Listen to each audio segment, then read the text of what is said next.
Hello everyone, welcome to Karthikeya IAS Academy. Let's see the analysis of the newspaper. The first topic is in telehealth, scaling up the Indian advantage. Okay, this article is completely about the telehealth. Telehealth and you know right, like వర్చువల్గా how we can take the consultation, like ఎలా మనం అయితే medical consultations అవి తీసుకోవచ్చు, ఏ విధంగా మనం డాక్టర్స్ని meet అవ్వచ్చు. This is something related to that. అయితే ఇక్కడ మనకి ఎందుకు వచ్చింది ఈ టాపిక్ అంటే WHO has conducted a survey in 105 countries. Okay, 105 కంట్రీస్లోని సర్వే చేసి వాళ్ళు ఏం చెప్పారంటే ఈ పాండమిక్ సిచ్యువేషన్ మనకి ఏదైతే COVID-19 వచ్చిందో దానివల్ల ఏమైందంట, ఎసెన్షియల్ సర్వీసెస్ ఏవైతే మెడికల్ సర్వీసెస్ ఎసెన్షియల్గా ఉంటాయో అవన్నీ కూడా డిస్రప్ట్ అయిపోయి మెజారిటీ ఆఫ్ ద కంట్రీస్. మీ అందరికీ కూడా తెలుసు కదా, మనకి లాస్ట్ లాక్డౌన్ టైంలో కానివ్వండి, ఆ తర్వాత కూడా చాలా రోజుల వరకు we are not allowed to go to the hospital for general checkup కానివ్వండి. కొన్ని ఎమర్జెన్సీ పర్పసెస్లో కూడా చాలా మంది అడ్మిట్ చేసుకోలేదు. కోవిడ్ టెస్ట్ అవ్వాలి అప్పుడే చేసుకుంటాం, ఇలా ఈ విధంగా చాలా రిస్ట్రిక్షన్స్ అనేవి ఉండేవి. And only maximum Covid case మీద వెళ్ళిన వాళ్ళకి మాత్రమే అక్కడ ఎంట్రీ అన్న టైప్లోనే అయిపోయింది. సివియర్ కేసెస్ కానివ్వండి, చాలా వాటికి కూడా చాలా మందికి అసలు అడ్మిట్ చేసుకోవడం అవన్నీ కూడా చాలా ప్రాబ్లం అయి ఉండేవి. ఓకే, అయితే ఏమేమి ఆగిపోయాయి, ఏమేమి చేంజెస్ వచ్చాయి, ఏమేమి డిస్ట్రప్షన్స్ జరిగాయి అన్నది as per the report will see. Okay, ఇది గుర్తుపెట్టుకోండి. 105 కంట్రీస్లో సర్వే చేశారు. అండ్ ఏం చెప్పారు అంటే ఇండియా వరకు ఫస్ట్ చూద్దాం. మన ఇండియాలో ఏంటి అంటే detection of the tuberculosis, TB అంటాం కదా, ఆ కేసెస్ ఏవైతే డిటెక్ట్ చేయాలో, టెస్ట్ చేయాలో అవి మనకి 2019తో పోల్చుకుంటే it came down to 50%. Okay, this is not 500, it came down to 50% compare to the 2019తో పోల్చుకుంటే ఎంత తగ్గిపోయిందంట, 50% అవి అంటే నెంబర్ ఆఫ్ టెస్ట్స్ ఏవైతే జరపాలో అవి మనకి తగ్గిపోయాయి. ఓకే, నెక్స్ట్ యాంటీనేటల్ కేర్ ఏదైతే ఉంటుందో అవి కూడా మనకి 56% తగ్గిపోయాయి. ఎప్పుడు మన 2020 ఫస్ట్ హాఫ్లో కంపేర్ చేసుకుంటే, ముందుతో కంపేర్ చేసుకుంటే 56% ఆ కేసెస్ విజిట్స్ కూడా తగ్గిపోయాయి. క్యాన్సర్ కేర్ కూడా బాగా ఎఫెక్ట్ అయింది. ఓకే, అంటే means those people also not admitted or not given treatment అని చెప్పి. Okay, next routine checkup. జనరల్గా మనం వెళ్తాం కదా, లైక్ షుగర్ కానివ్వండి, బీపీ కానివ్వండి, ఇలాంటి చెకప్స్ కోసం వెళ్తాం. కామన్గా ఫ్లూ ఏదైనా వచ్చినా, మనకి ఫీవర్ వచ్చినా, జస్ట్ 1-2 డేస్లో తగ్గిపోయేవి ఏమైనా వచ్చినా ఆ చెకప్స్ కోసం వెళ్ళడానికి కూడా వీళ్ళది. It's not like only elders, even చిన్నపిల్లలు కూడా పీడియాటిక్ కేర్ కూడా దేనికి కూడా అలౌ చేయలేదు. అవన్నీ కూడా మనకి బాగా ఎఫెక్ట్ అయ్యాయి. అండ్ ఈవెన్ మనకి వ్యాక్సినేషన్ ఏదైతే వేస్తాం, కిడ్స్కి వ్యాక్సినేషన్ వేయడం, అలాంటివన్నీ కూడా not just it's not up to ఇండియానే కాదు, చాలా కంట్రీస్లోని ఇవన్నీ కూడా చాలా వరకు ఎఫెక్ట్ అయ్యాయి. And diagnosis of non communicable diseases ఏవైతే ఇప్పుడు చూడండి మనకి హార్ట్కి సంబంధించినవి అలాంటివి ఏవైతే ఉంటాయో వాటిని డయాగ్నైజ్ చేయడంలో అవన్నీ కూడా ఎఫెక్ట్ అయ్యాయి. ఎందుకంటే ఏ రీజన్ మీద కూడా వాళ్ళు హాస్పిటల్లో జాయిన్ చేసుకునేవారు కాదు. సో ఇలాంటి వల్ల కూడా అంటే not just because of the COVID, వీటి వల్ల కూడా చాలా సఫర్ అయ్యి ఎఫెక్ట్ అయ్యారు. Because they was no like we people were not able to go to the hospital, we were not allowed to take treatment over there. Okay, next ఎందుకు తీసుకోలేదు అంటే there are many reasons which you all are aware of. ఎందుకు తీసుకోవట్లేదు, ఎందుకు మనకి treatment ఇవ్వలేదు ఆ టైంలో అన్నది. ఓకే, నెక్స్ట్ దీనివల్ల మెయిన్గా డిసడ్వాంటేజ్ ఎవరికి అయింది ఇప్పుడు అంటే రిమోట్ ఏరియాస్లోని, రూరల్ ఏరియాస్లో ఎవరైతే చేయాలి, సిటీకే రావాలి, అక్కడ మనకి వెహికల్స్ లేవు, వాళ్ళని తీసుకొని వెళ్ళడానికి వెహికల్స్ లేవు, ట్రాన్స్పోర్టేషన్ లేవు, వాళ్ళ ఏరియాలో వాళ్ళకి ఎటువంటి హాస్పిటల్స్ ఉండవు. సో మోస్ట్లీ ఎఫెక్ట్ ఎవరు అయ్యారు అంటే రూరల్ ఏరియాస్లో కానీ రిమోట్ ఏరియాస్లో ఎవరైతే ఉంటారో వాళ్ళు బాగా ఎఫెక్ట్ అయ్యారు. అయితే ఇన్ని ప్రాబ్లమ్స్ మధ్యన మనకి కొంచెం రిలీఫ్ ఇచ్చింది, లేకపోతే కొంచెమైనా సరే ఈ ప్రాబ్లమ్స్ని మిటిగేట్ చేయడానికి the one way which we got ఏంటి అంటే using the digital technology. Like in the phone we use to book the appointments and we are like online consultation ఏదైతే చేసుకునే వాళ్ళమో అవన్నీ కూడా. Okay, so digital technology has helped us somewhat to mitigate this problem ఏదైతే ఉందో అది మనకు తగ్గించుకోవడానికి. లైక్ వీ ఆల్ నో, చాలా మంది we all might have avail that service, like ఆన్లైన్లో బుక్ చేసుకోవడం, ఆన్లైన్లో కన్సల్ట్ చేసుకోవడం, ఆ విధంగా అడ్వైస్ తీసుకోవడం. ఓకే, నా ఈ సంజీవని ప్లాట్ఫామ్ ఇది ఏంటంటే గవర్నమెంట్ తాలూకా ఇనిషియేటివ్. ఇందులో ఏమవుతుందంటే it offers both provider to provider interaction and provider to patient. అంటే ఏంటి, మనం ఎవరైతే కన్సల్ట్ చేస్తామో హెల్త్ కేర్ కోసం వాళ్ళు వెళ్ళి హాస్పిటల్స్లో డాక్టర్స్లో కన్సల్ట్ అవ్వడానికి, ఇలా మొత్తం ఈ 2-way కన్సల్ట్ అయ్యే విధంగా మనకి ఈ సంజీవిని ప్లాట్ఫామ్లోని ప్రొవైడ్ చేశారు. అయితే ఇందులో ఏంటుంది మనకి main word which you have to learn అంటే these topics are all known to you people. ఈ ఆర్టికల్స్లో ఏవైతే ఇస్తున్నారో it's not like you people don't know or you cannot write about this, but what depends is how you are using the words. ఎటువంటి words మీరు మీ ఆన్సర్లో పెడుతున్నారు అనేది ఇంపార్టెంట్. సో ఏవైతే కీ వర్డ్స్ ఉంటాయో you should never miss them. Okay, so here see hub and spoke model అంటే ఏంటి? Here the patient can contact through the smart phone equipment to the community health officer. ప్రతి rural ఏరియాలో ఎవరైతే community health officer ఉంటారో వాళ్ళని patients contact చేయగలరు. In turn మళ్ళీ ఈ ఎవరైతే కమ్యూనిటీ హెల్త్ ఆఫీసర్స్ ఉన్నారో వాళ్ళు ఏం చేస్తారు, వాళ్ళు జనరల్గా ఉండే ప్రాక్టీషనర్స్ కానివ్వండి, లేకపోతే స్పెషలిస్ట్ డాక్టర్స్ ఎవరైతే ఉంటారో, okay the spelling is wrong, general practitioners కానివ్వండి, స్పెషలిస్ట్ డాక్టర్స్ ఎవరైతే ఉంటారో వాళ్ళని మళ్ళీ వాళ్ళు కన్సల్ట్ చేస్తారు. అంటే ఏంటి, ఇక్కడ నుంచి ఇక్కడికి కమ్యూనికేట్ చేసుకోవడానికి, ఇక్కడ నుంచి ఇక్కడికి, మళ్ళీ వీళ్ళ దగ్గర నుంచి వీళ్ళకి, ఇలాగా 2-way కమ్యూనికేషన్ అనేది మనకి ఎవరి నుంచి ఎవరికి వస్తుంది, patient to provider and again provider to provider కూడా మాట్లాడుకునే విధంగా ఉంది. ఈ మోడల్ ఏమంటాం మనం, hub and spoke model. Okay, అంటే this is the whole hub where people are able to interact with each other about they health problems. Okay, next, only government initiative మాత్రమేనా? What are the private players doing? No, even the private providers and NGOs are also helping the people who are unreserved population. ఎవరైతే అండర్సర్వ్డ్ population ఎవరైతే ఉన్నారో, sorry not unreserved, అండర్సర్వ్డ్ అంటే ఎవరికైతే services వెళ్ళడం లేదో వాళ్ళ వరకు, ఎవరైతే రాలేకపోతున్నారో, ఎవరైతే ఈ సర్వీసెస్ తీసుకోలేకపోతున్నారో, అలాంటి అండర్సర్వ్డ్ పాపులేషన్ ఎవరైతే ఉన్నారో వాళ్ళందరికీ కూడా ఈ ఎన్జిఓస్ అండ్ ప్రైవేట్ ప్రొవైడర్స్ వాళ్ళు హెల్ప్ చేశారు. Next, unmet demand. అయితే డిమాండ్ ఎంత మీట్ అయిందా, ఏ డిమాండ్ మనకి ఉండిపోయింది, ఇంకా ఎంతవరకు రీచ్ అవ్వలేదు అంటే, there is an urgent need to increase the efficiency and effectiveness. One thing you have to see, ఒకటి ఎఫెక్టివ్నెస్ అంటే ఏంటి, ఏదైతే పర్పస్ ఉందో అది ఫుల్ఫిల్ అవ్వాలి, పాజిటివ్గా అవ్వాలి. అండ్ ఎఫిషియన్సీ అంటే మీరు చేస్తున్నారు సరే, and it has to be done in time, తక్కువ టైంలోనే ఎక్కువ రిజల్ట్ ఇవ్వగలగాలి. Both effectiveness and efficiency both matters.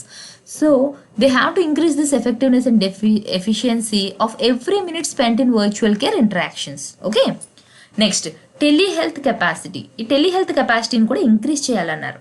అంటే ఏంటంటే, now there are 10 patients in a group, అందులోనే ఒక 5 పేషెంట్స్కి సేమ్ ప్రాబ్లం. అంటే వాళ్ళకి ఇవ్వాల్సిన మెడికేషన్ ఒకటే, 5 మెంబర్స్ వచ్చింది, ఒకే ప్రాబ్లంతో వచ్చారు. సో వాట్ దే హ్యావ్ అంటే వాటి కెపాసిటీ పెంచాలి, ఎక్కువ మందికి రీచ్ అవ్వాలంటే ఏం చేయాలంటే, ఈ సేమ్ ప్రాబ్లంతో వచ్చిన పేషెంట్స్ అందరికీ కూడా ఈ క్లినిషియన్ ఎవరైతే ఉంటారో ఒకేసారి మీట్ అవుతారనమాట. అంటే ఏంటి, the 5 people will be talking to the doctor at the same time. అంటే ఏంటి, ఒకేసారి వాళ్ళని కన్సల్టేషన్ ఏదైతే ఉందో ఒకేసారి జరుగుతుంది.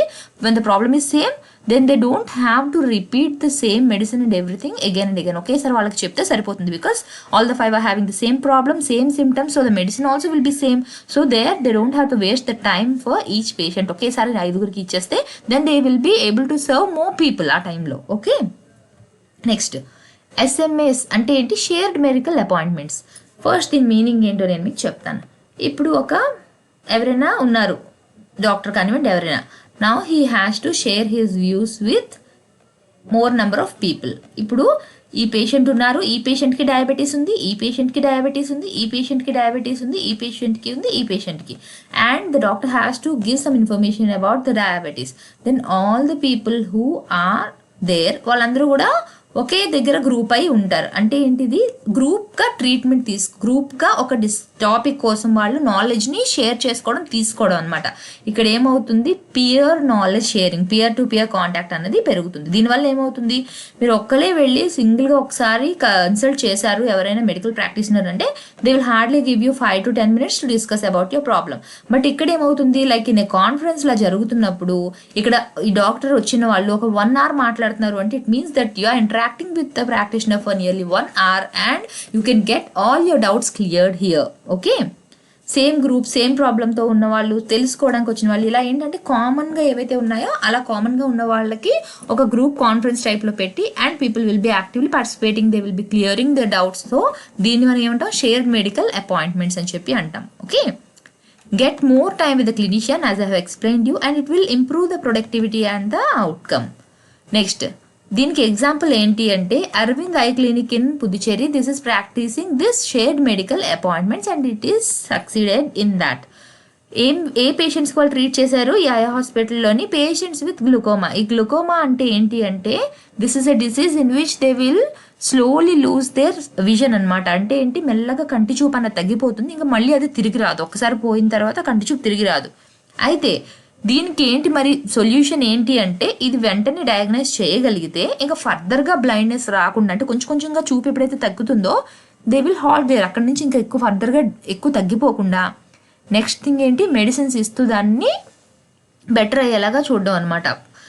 This is the process how they are giving the treatment for them. So అలా గ్రూప్ ఆఫ్ పీపుల్కి ఒకేసారి వీళ్ళు ఇలాగే మాట్లాడుతూ వాళ్ళకి ఇన్ఫర్మేషన్ అనేది షేర్ చేయడం అనేది జరిగింది. ఇక్కడ ఏమవుతుంది మనకి దీనివల్ల, as I told you, peer interaction అన్నది మనకి జరుగుతుంది. ఓకే, ఇక్కడ వరకు ఇది ఎస్ఎంఎస్ గురించి. Next topic, COVID-19 testing and vaccination. ఇలాంటి వాటి వల్ల ఇంకొకటి ఏంటి లాభం అంటే, ఎస్ఎంఎస్ వల్ల ఈ ఎవరైతే ఉంటారో వాళ్ళు రూరల్ ఏరియాస్కి వెళ్ళి, రూరల్ ఏరియాస్లో వాళ్ళు ఎవరైతే ఉంటారో వాళ్ళకి ఫోన్స్ ద్వారా, ఈ మొబైల్ యాప్స్ ద్వారా వాళ్ళకి కాంటాక్ట్ అయ్యి ఏంటి అంటే they can explain them better what is the need of taking the COVID-19 testing, లేకపోతే వ్యాక్సినేషన్ చేసుకోవడం వల్ల మంచి ఏమి జరుగుతుంది, వాళ్ళలో ఉన్న భయం ఏదైతే ఉంటుందో ఆ భయాన్ని పోగొట్టి they were encouraging them to take the test of the vaccination, what are the benefits out of that, how they can, అంటే ఏ విధంగా స్టాప్ చేయొచ్చు ఫర్దర్గా స్ప్రెడ్, ఇవన్నిటి మీద నాలెడ్జ్ అన్నది కూడా వాళ్ళు షేర్ చేయొచ్చు. నెక్స్ట్ థింగ్, ఎందువల్ల ఇవి చేస్తే మన ఇండియాలో ఎలా సక్సెస్ అవుతుందని చెప్తున్నారు ఈజీగా అంటే, మిగతా ప్లేసెస్తో పోల్చుకుంటే మన ఇండియాలో ఉన్న డేటా ప్లాన్స్ ఏవైతే ఉంటాయో అవి చీపర్. ఓకే, లైక్ కొన్ని జస్ట్ ఫ్యూ హండ్రెడ్స్ పెడితే మనం మంత్కి సరిపడంత like per day 1 GB or 2 GB ఈ విధంగా మనకి ప్లాన్స్ అన్నీ బాగా అవైలబుల్గా ఉన్నాయి మన ఇండియన్ మార్కెట్లో. సో ఈజీగా అందరికీ రీచ్ అవుతుంది through using this digital media అని చెప్పేసి చెప్తున్నారు. Okay, next topic is SC seeks centers response on plea for safety system at airports.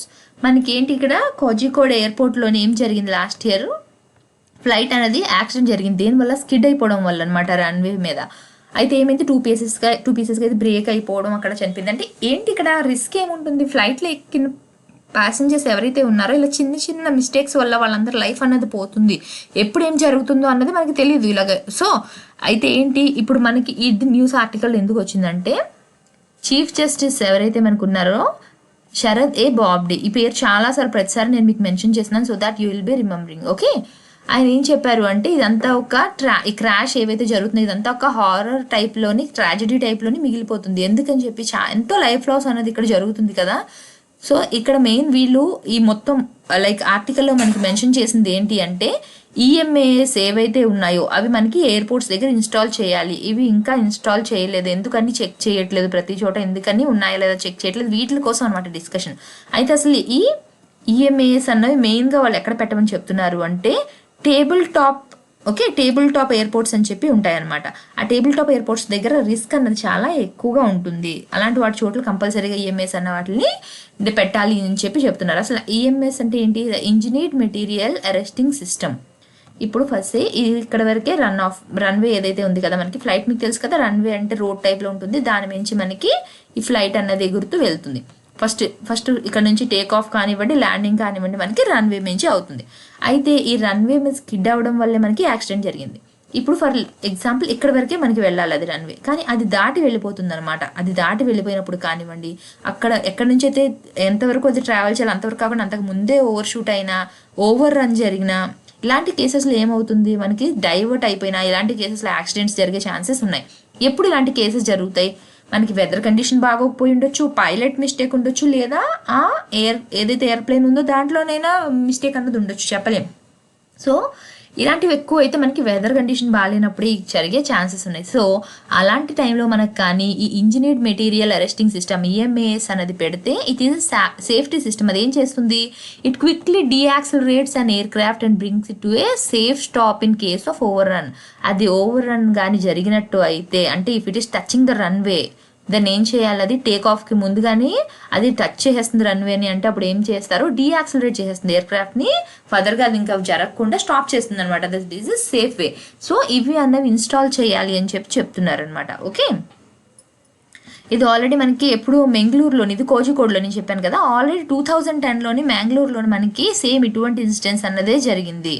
Okay, so అయితే ఇది ఏదైతే ఉంది కదా, the existence of EMAS was brought to the knowledge of Air Authority of India and the respondents in 2008. అంటే 2008లోనే already దీనికోసం తీసుకొచ్చారు. అప్పుడే వాళ్ళు ఇన్స్టాల్ చేస్తుంటే ఏవైతే యాక్సిడెంట్ ఉందో అది అవాయిడ్ అయ్యి ఉన్నా అని చెప్పి మెన్షన్ చేశారనమాట. కానీ ఇప్పటి వరకు కూడా ఏంటి, however for no possible reason it has not been install till date. ఈ రోజు వరకు కూడా ఇంకా వాటిని ఇన్స్టాల్ చేయలేదు. ఓకే, ఈ జస్ట్ 1 decade మనకి రెండు యాక్సిడెంట్స్ జరిగినా కూడా ఇంకా ఇప్పటి వరకు ఇన్స్టాల్ చేయలేదు. This is the main concern వాళ్ళకి. ఓకే, అయితే ఇప్పుడు ఇదొక ఈ టైప్లో ఉందండి. ఇది దాటి వెళ్ళింది అంటే ఏమవుతుంది, ఇంకా అది వెంటనే వెళ్ళి క్రాష్ అయిపోతుంది కదా. యాక్చువల్గా కొంత లిమిట్ వరకే ఉంటుంది, ఇక్కడ వరకు వెళ్ళి ఆగాలి. బట్ అక్కడ వరకు ఆకుండా ఇఫ్ ఇట్ ఓవర్ రన్స్ ఇంకా ముందుకు వెళ్ళిపోతుంది, అప్పుడు ఏమవుతుంది, క్రాష్ అవి జరిగే ఛాన్సెస్ అన్నవి ఉన్నాయి మనకి. ఓకే, అయితే ఈ టేబుల్ టాప్ అన్నవి జనరల్గా మనకి ఎక్కడ ఉంటాయంటే ప్లాట్యూస్లోని, హిల్లీ సర్ఫేస్లోని ఉంటాయి అనమాట. అంటే ఏంటి, ఇప్పుడు చూడండి, ఇప్పుడు ఇది ఒక పెద్ద ప్లాట్యూ కానీ హిల్లీ సర్ఫేస్ అనుకుందాం. మనకి ఇక్కడ ఉంటుంది అనమాట ఈ రన్వే అన్నది. ఇప్పుడు ఇక్కడ వరకు ఇది వెళ్ళాలి సేఫ్, ఓకే. అది దాటి రన్వే వెళ్ళిందంటే ఏమవుతుంది, ఇక్కడ నుంచి ఇది ఇక్కడ దగ్గర క్రాష్ అయిపోతుంది. ఓకే, సో ఇక్కడ వరకు ఉండి ఇక్కడ నుంచి ఇలా టేక్ ఆఫ్ అయిపోవాలి యాక్చువల్గా అది. బట్ ఇది దాటి వెళ్ళిపోయినప్పుడు ఇలాంటి ఛాన్సెస్ అప్పుడు మనకి యాక్సిడెంట్స్ అయ్యే ఛాన్సెస్ అనేవి ఉన్నాయి. ఓకే, ద ఎయిర్పోర్ట్స్ ఇలాంటివి మనకి ఎన్ని టేబుల్ టాప్ ఎయిర్పోర్ట్స్ అన్నవి ఎన్ని ఉన్నాయి మనకి ఇండియాలోని అంటే చూడండి, లెంగ్పై ఇది ఎక్కడుంది మనకి, మిజోరాం, షిమ్లా అండ్ కుల్లు హిమాచల్ ప్రదేశ్, పాక్యోంగ్ సిక్కిం, మంగళారా కర్ణాటక, కోజికోడ్ అండ్ కన్నర్ ఎక్కడుంది, ఇది కేరళలో ఉంది. ఈ రెండు కూడా కేరళలో ఉన్నాయి. These are the airports. ఇవన్నీ పేర్లు కూడా మీకు రావాలి. ఓకే, ఇవన్నీ కూడా మనకి టేబుల్ టాప్ ఏవైతే మనకి ఇప్పుడు ఎక్స్ప్లెయిన్ చేసానో ఆ మోడల్లో ఉన్న టేబుల్ టాప్ ఎయిర్పోర్ట్స్ అనమాట. అంటే ఏంటి, ఎంత మంచి పైలట్ అయినా, ఎంత బాగా ఎంత బాగా చేసే పైలట్ అయినా కానీ డెఫినెట్గా there is a chance of accident. Okay, because pilot ఎంత బాగా ఉన్నా సరే if there is trouble in the vehicle or if there is trouble in the whether he cannot do anything. డెఫినెట్గా ఇలానే జరుగుతాయి. ఓకే, సో వాటికి ఇందాక నేను చెప్పినట్టుగా ఆ సిస్టమ్స్ని అరేంజ్ చేయాలి అని చెప్పేసి, ఇన్స్టాల్ చేయాలని చెప్పి చెప్తున్నారు. Okay, landing aircraft on tabletop railways which are located on top of a hill or a plateau with deep gorges running down their sides is a stiff task in poor weather conditions. Okay, మంచి pilot అయినా కానివ్వండి, weather conditions బాగాలేనప్పుడు definitely it's a tough task for them. Next, lab study to trace origin of disaster. మనకి మొన్న జరిగిన Uttarakhand disaster జరగడానికి కారణం ఏంటి అని తెలియడం కోసం ల్యాబ్ టెస్ట్ అన్నది చేస్తున్నారు.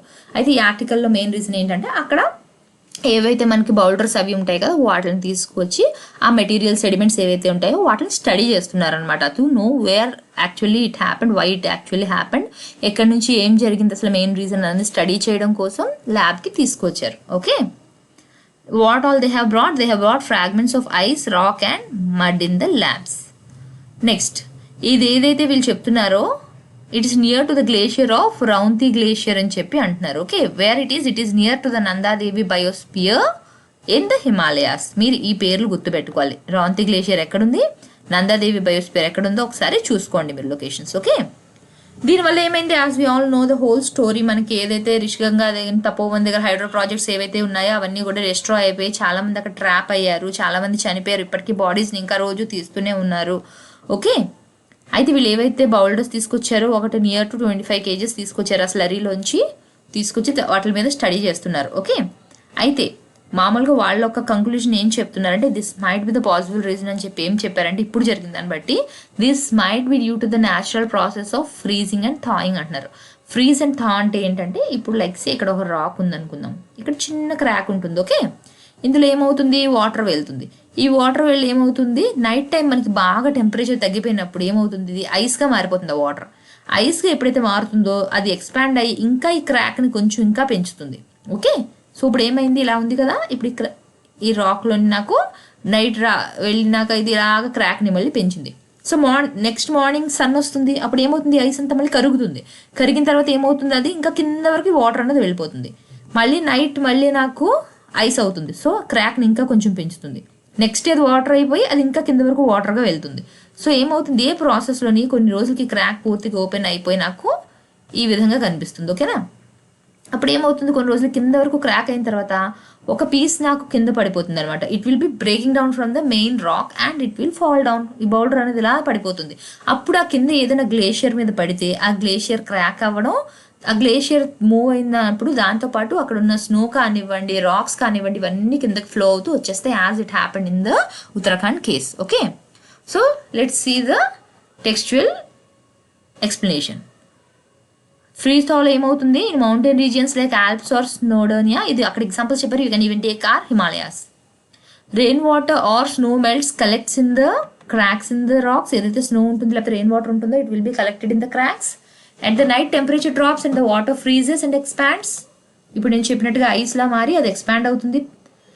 The increase in volume of the ice exert pressure on the cracks. Pressure పెట్టడం వల్ల ఏమవుతుంది, క్రాక్ అనేది ఫర్దర్గా ఇంకొంచెం పెద్దదవుతుంది, causing them to split further open. During the day, ice melts and water seeps deeper into the cracks. ఈ process అనేది మనకి కంటిన్యూ అవుతూ ఉంటుంది. ఇగో ఇక్కడ చూడండి ఒక ఎగ్జాంపుల్ చూసారా, ఎన్నిసార్లు ఇందులో వాటర్ అది వెళ్ళి ఫీజుతా అంటే it's not like over night are 1-2 డేస్లో అయ్యేది కాదు. It take some years together, ఇదేం వెంటనే అయ్యేదైతే కాదు. ఓకేనా, ఇలా మనకి క్రాక్స్ అన్న ఫామ్ అయితే ఇది జస్ట్ ఇక్కడ చూడండి స్టేబుల్గా ఒక కొంచెం ల్యాండ్ మీద ఉంది. అదే ఇది ఒక ఎక్కడ హిల్ టాప్లో ఉందనుకోండి, ఏమవుతుంది డెఫినెట్గా ఈ పీసెస్ అన్న మనకి బౌల్డర్స్ కింద పడిపోతాయి. ఇందులో ఒక ఇంత సైజ్ ఆఫ్ పీస్ వచ్చి గ్లేషియర్ మీద పడి అది బ్రేక్ అయినా కూడా సరిపోతుంది కింద మొత్తం అంతా కూడా డిజాస్టర్ జరగడానికి. Next topic is about Oxford job gets WHO green light. మనం ఆల్రెడీ ఇది కూడా డిస్కస్ చేసాం కదా. మళ్ళీ మనకి ఏవైతే కోవాక్సిన్ ఇంకా కోవిషీల్డ్ ఉన్నాయో అది కాకుండా కొత్తది డెవలప్ చేస్తున్నారు ఇంకొక వ్యాక్సిన్ అని చెప్పాం కదా, దట్ ఈస్ కోవాక్సిన్. ఇది నేను ఆల్రెడీ మీకు కరెంట్ అఫైర్స్ క్లాస్లో చెప్పాను. అయితే ఇప్పుడు దానికి గ్రీన్ లైట్ అనేది ఇచ్చింది WHO అని చెప్తున్నారు. ఓకే, నెక్స్ట్ ఈ వ్యాక్సిన్ తయారు చేసింది ఎవరు మనకి, AstraZeneca, SK bio republic of Korea. ఇంకా వాళ్ళతో ఎవరు కలిసి చేశారు మనకి, సీరం ఇన్స్టిట్యూట్. ఈ సీరం ఇన్స్టిట్యూట్ ఎక్కడ ఉందని చెప్పాను నేను, మనకి పూణేలో ఉంది. ఓకే, మనం ఏంటి ఇది తయారు చేయడంతో పాటు వేరే కంట్రీస్ కూడా మనం పంపిస్తున్నాం కదా. ఓకే, అయితే WHO ఏం చెప్తుందంటే ఇప్పుడు మనకి నీడ్ అయితే వ్యాక్సిన్స్ది చాలా ఉంది.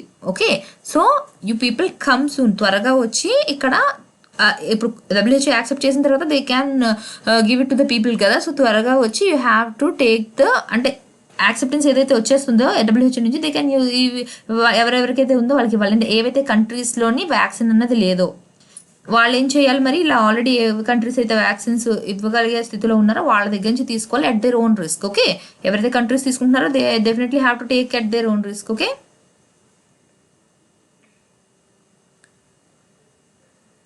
One second.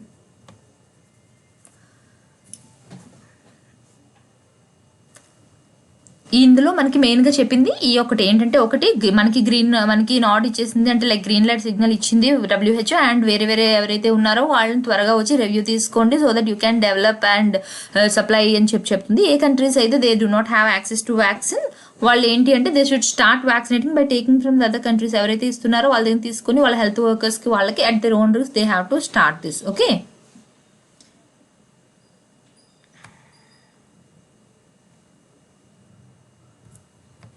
Sri Lanka considering India's grant instead of China's project.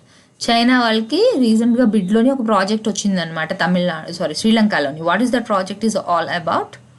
It is a project to install hybrid renewable energy systems in Nainativu, Delft or Neduntheevu and Analaitivu located in the Palk Bay. Okay, మనకి తమిళనాడుకి దగ్గరలో ఉంటుంది. As you all know ఇది మన India కింద అనుకుందాం, ఇది శ్రీలంక అనుకుంటే మనకి వాళ్ళకి జాయిన్ చేసేదానికి ఏముంటుంది, ఇక్కడ ఒక పాక్ బే ఉంటుంది కనెక్టింగ్గా, దానికి దగ్గరలోనే ఈ కన్స్ట్రక్షన్ అనేది జరుగుతుంది అనమాట. ఓకే, అయితే ఇప్పుడు ఏమైంది, దీన్ని డిస్ప్లేస్ చేసి దాని ప్లేస్లోని మనం ఆ ప్రాజెక్ట్ చేద్దాము అని చెప్పి. ఓకేనా, in an apparent bid to displace a Chinese company. ఎవరు కాంట్రాక్ట్ వెళ్ళింది, యాక్చువల్గా అయితే చైనీస్ కంపెనీకి వెళ్ళింది ప్రాజెక్ట్ తాలూకా కాంట్రాక్ట్ అనేది. దేనికి సంబంధించి ఆ కాంట్రాక్ట్ అనేది, renewable energy systems in 3 small islands of Jaffna peninsula దగ్గర ఉన్న 3 ఐలాండ్స్లోని ఎక్కడ ఉంది ఇది, నార్త్ శ్రీలంకలోని ఉంది. ఓకే, దీనికోసం ఇప్పుడు ఇండియా ఎంత గ్రాంట్ ఇస్తుంది, $12 million to execute this project. Okay, అయితే ఇప్పుడు దీనికి ఇన్ కేస్ చైనా వాళ్ళకి తీసుకున్నారు అనుకోండి, అప్పుడు ఏం చేయాలి, ఏషియన్ డెవలప్మెంట్ బ్యాంక్ దగ్గర నుంచి వీళ్ళు లోన్ తీసుకుంటారు. అండ్ డెఫినెట్లీ ఇది ఏమవుతుంది, వాళ్ళకి ఒక బర్డనే కదా లోన్ తీసుకొని మళ్ళీ ఆ లోన్ని క్లియర్ చేయాలి అంటే ఇక్కడ మనం. But here in this case India is giving them A grant of $12 million. Okay, అయితే ఇప్పుడు మనకి ఇవ్వడానికి ఏంటి ఛాన్స్, మనకి ఎందుకు ఇస్తారు అంటే అక్కడ ఎవరైతే తమిళియన్స్ ఉన్నారో we have a good relationship with the Tamilians in the Sri Lanka and they feel that India always works for their development. So వాళ్ళ సపోర్ట్ ఏమో ఇప్పుడు ఇండియాకే అనమాట. They feel that India has worked a lot for the Tamilians in Sri Lanka, so we definitely have to work for the security of the country. ఇప్పుడు China వాళ్ళు కానీ అక్కడ చేస్తే అక్కడ మనకి సెక్యూరిటీ థ్రెట్ అన్నది ఉంది, ఇండియాకి సెక్యూరిటీ థ్రెట్స్ అన్నవి ఉన్నాయి. So for that reason they want to oppose the Chinese involvement అనమాట అక్కడ తమిళియన్స్ ఎవరైతే ఉన్నారో. బికాస్ ఇది క్లోజ్ టు తమిళనాడు కదా, అంటే మన ఇండియాకి దగ్గరలోనే, as I have told you it's near to the Palk Bay. So డెఫినెట్గా మనకి ఇండియాకి ఎఫెక్ట్ ఉంటుంది కాబట్టి they don't want to do anything which is against the security of the country. So మనకి సపోర్ట్ వాళ్ళు ఇస్తున్నారు కాబట్టి ఎవరు ఇస్తున్నారు? Tamil National Alliance. Okay, they said that we have a long-term relationship with the Tamil people of Sri Lanka. Because of that reason, they don't want the Chinese into this venture, and they want that we Indian take that project. Okay, అయితే China వాళ్ళది అయితే ఆ project చేస్తున్న వాళ్ళు ఎవరు మరి అక్కడ? Sinosoar Etech with joint venture. Okay, in Sinosoar Etech వాళ్ళు in joint venture in China, and the funding will be from the ADB. ఎవరు ఇస్తున్నారు? But it is a loan. The Asian Development Bank which is giving is a loan, and what we're giving is a grant. Okay, next, police file a second charge against UK. ఇది మయన్మార్లోని already మనం చూసాం కదా, అక్కడ ఉన్న leader ఎవరైతే ఉన్నారో ఆవిడని arrest చేశారు, మిలిటరీ కూప్ అని చెప్పి. అయితే దీనికి సంబంధించి ఇప్పుడు ఏమొచ్చింది న్యూస్ అంటే, ఈమెను ఇంకొక సెకండ్ ఛార్జ్ కూడా చెప్పారనమాట. ఇందులో ఏంటి అంటే ఆవిడ హౌస్ని సర్చ్ చేస్తున్నప్పుడు అక్కడ వాకీ టాకీ అవన్నీ కూడా దొరికాయి అని చెప్పి. ఓకే, అండ్ నెక్స్ట్ ఏంటి, వాకీ టాకీ దొరికాయి అని చెప్పి అదొక ఛార్జ్గా చెప్పారు. ఇంకోటి ఏంటంటే violation of the disaster management లా అని చెప్పారనమాట. దీనికి సంబంధించి ఏం చెప్పారు అంటే, under the section 8 of the export and import law and section 25 of the natural disaster management law. ఈ రెండు చెప్పారు. But how far this is connected with the natural disaster management అన్నది ఇంకా క్లియర్గా లేదు. ఓకే, బికాస్ వాళ్ళు ఇదొకటి రీజన్ చెప్పారు. ఇంకొకటి ఏం చెప్పారంటే, ఇప్పుడు అక్కడ ఆల్రెడీ ఏమైనా అరెస్ట్ చేశారు, దీనికి అగేన్స్ట్గా ఇప్పుడు క్యాంపెయిన్స్ కానివ్వండి, ప్రొటెస్టులు కానీ అవి జరుగుతూ ఉంటాయి కదా. అందులో ఏమైందంటే ఇప్పుడు కరోనా వైరస్ రిలేటెడ్ రిస్ట్రిక్షన్స్ ఏవైతే ఉన్నాయో వాటిని బ్రేక్ చేశారు. వాటిని బ్రేక్ చేసి వీళ్ళు క్యాంపెయినింగ్ చేస్తున్నారు. So for that reason we are giving, అంటే ఇంకొక సెకండ్ ఛార్జ్ అనేది మేము అప్లై చేస్తున్నామని చెప్పేసి చెప్పారనమాట. ఈ విషయంలో వీళ్ళు డిజాస్టర్ లాని ఇక్కడికి తీసుకొని వచ్చారనమాట. ఓకే, నెక్స్ట్ ఇంకొకటి ఏంటి అంటే, ఈమెని అరెస్ట్ చేశానని చెప్పారు కదా, లైక్ అరెస్టింగ్ అంటే మేమేమి ఎక్కడ పెట్టలేదు వాళ్ళని, they are just house arrested, they are at their house itself అని చెప్పారు, and they are in good health అని చెప్పేసి మెన్షన్ చేశారు అనమాట. ఓకే, తెలిసి కొంతమందిని అరెస్ట్ చేశారు, ఇంకా తెలియకుండా ఎవరెవరిని అరెస్ట్ చేశారు ఏంటి అన్నది కూడా ఇంకా క్లియర్గా నెంబర్ ఏంటి అన్నది తెలియదు. మళ్ళీ ఏంటి అంటే, వీళ్ళు ఎప్పుడైతే ప్రొటెస్ట్ అవి చేస్తూ ఉంటారో అలాంటి టైంలోని కొన్నిసార్లు అక్కడ నైట్ టైం అప్పుడు కూడా ఇంటర్నెట్ అనేది ఆఫ్ చేయడం అదంతా కూడా జరిగిందనమాట. For that also people are raising issues like why they like internet ఎందుకు అని చెప్పి ఆపుతున్నారు, ఏమి జనాలకి ఏం తెలియకూడదని చెప్పి ఆపుతున్నారు, ఈ విధంగా కూడా అక్కడ రేజ్ చేశారు ఇష్యూస్. ఓకే, అండ్ నెక్స్ట్ వీళ్ళకి సపోర్ట్గా ఏంటి అంటే, అక్కడ మనకి మయన్మార్లో వీళ్ళకి సపోర్ట్గా ఏంటి అంటే మాంగ్స్ కూడా ఇప్పుడు వచ్చారనమాట. దాన్ని ఇక్కడ పిక్చర్లో మీరు చూడొచ్చు. What they have return, monks who don't want a military dictatorship, what they are saying is to release the leaders and we don't want the military dictatorship అని చెప్పేసి వాళ్ళు కూడా వాళ్ళకి సపోర్ట్గా వచ్చారు. Next, Cairn files case in US to push India to pay $1.2 billion award. ఇది ఏంటి అంటే, ఈ కంపెనీ ఏదైతే ఉందో అది మనకి ఇండియా మీద case వేసిందనమాట.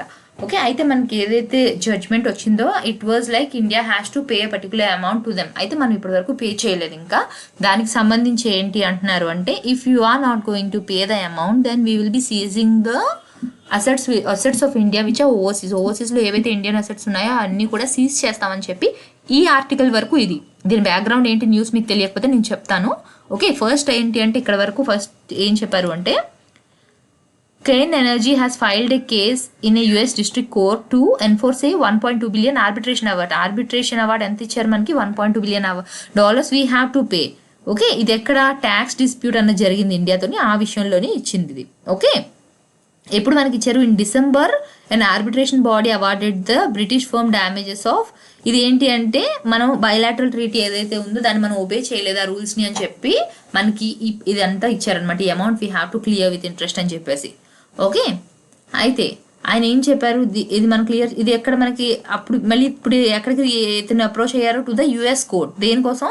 To confirm the award including payments due since 2014 నుంచి ఏదైతే డ్యూ ఉందో అదంతా కూడా విత్ ఇంట్రెస్ట్ కాంపౌండెడ్ యాన్యువల్లీ ఇవ్వాలి అని చెప్పేసి he again filed in the US court. Okay, next దీనికోసం ఇతను ఏం చెప్తున్నారంటే, if the amount is not paid then we will be seizing the Indian assets అని చెప్పి చెప్తున్నారు. ఓకే, అయితే నెక్స్ట్ అసలు ఫస్ట్ మీకు ఈ కేసు ఎందుకు అసలు ఏంటి అన్నది ఫస్ట్ తెలియాలి. So I will first explain అసలు ఈ గొడవ ఏంటి, అసలు దేనికోసం జరుగుతుంది అన్నది. ఓకే,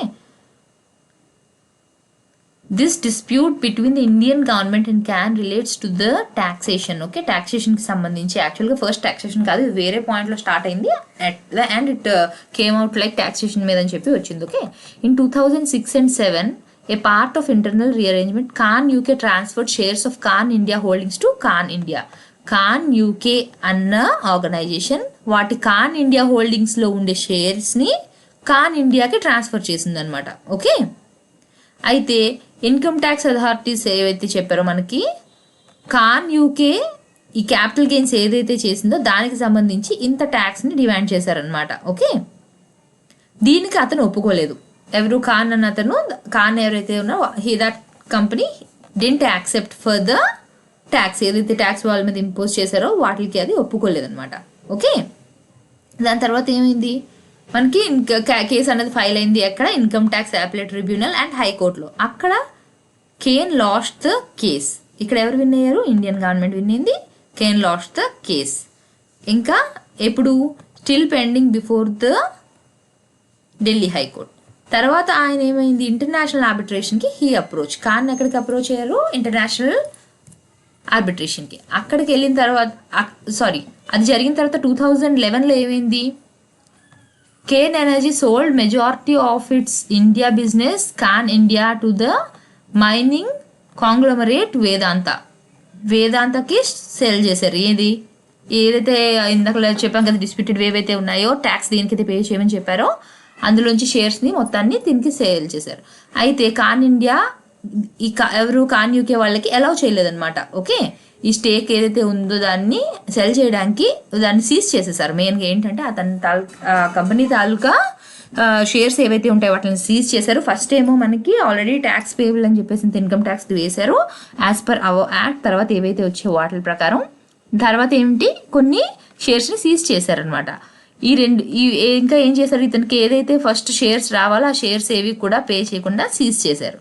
దానివల్ల ఏం జరిగింది, ఆయన ఆర్బిట్రేషన్ కోర్టుకి, ఇంటర్నేషనల్ కోర్టుకి వెళ్తే అక్కడ ఏమని చెప్పారు, ఇది అసలు ట్యాక్స్కి ఇష్యూ కాదు, సో మీరు ఇప్పటి వరకు అతనికి కాజ్ చేసిన డ్యామేజ్ కోసం మీరు ఆయనకి మొత్తం అంతా కూడా పే చేయాలి అని చెప్పేసి అక్కడ మనకి అవార్డు అనేది ఇచ్చారు. అంటే జడ్జ్మెంట్ ఏమని ఇచ్చారు, this is not at all related to the tax issue, you have to pay for the damage which you have cost అని చెప్పేసి చెప్పారు. మొత్తం ఎంత మనకి అది 8,000 crore డ్యామేజ్ అన్నది ఫస్ట్ మనకి చెప్పారనమాట. ఓకే, అయితే ఇప్పుడు మనం ఇంకా ఆయన ఇక్కడికి డిస్కస్ చేయాలి, ఇక్కడికి వస్తారు, తర్వాత ఫినాన్స్ మినిస్టర్తో డిస్కషన్ అవి చేస్తారు, అవన్నీ ఇంకా ఉన్నాయి. ఇంకా ఇవి రోజు అప్డేట్స్ వస్తూ ఉంటాయి అనమాట. This is what happen till now. డిస్ప్యూట్కి రీజన్ అది. అండ్ మనకి వోడాఫోన్కి సంబంధించి కూడా ఒక కేసు ఉంది, అది అయిన కొన్ని డేస్కి మళ్ళీ ఇది స్టార్ట్ అయిందనమాట. ఓకే, అయితే ఇప్పటి వరకు మీకు తెలుసుకోవాల్సింది ఏంటంటే why this case was filed, and ఇప్పటికైతే మనం ఇంత అవార్డ్ వాళ్ళకి పే చేయాలి ఫర్ ద డ్యామేజెస్ కాస్ట్ అని చెప్పేసి చెప్తున్నారు.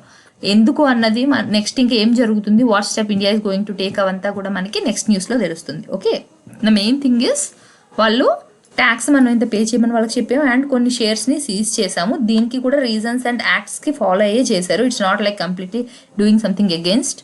కాకపోతే అక్కడికి వెళ్ళిన తర్వాత ఏమైంది అంటే ట్యాక్స్కి సంబంధించి ఇక్కడ ఏమీ లేదు డిస్ప్యూట్, మీరు ఆయనకి డ్యామేజ్ కాస్ట్ చేశారని మనకి ఇంటర్నేషనల్ అక్కడ ఆర్బిట్రేషన్లోనే అవార్డు అనేది ఇవ్వడం జరిగింది. So we have to pay him now అని వాళ్ళు చెప్తున్నారు. If we don't pay then they are going to seize ఆ అసెట్స్ విచ్ ఆర్ ఓవర్సీస్ అని చెప్పి చెప్తున్నారు. ఓకే, ఇది యాడ్ ఆన్ అవుతూ ఉంటుంది, will discuss. Okay, thank you.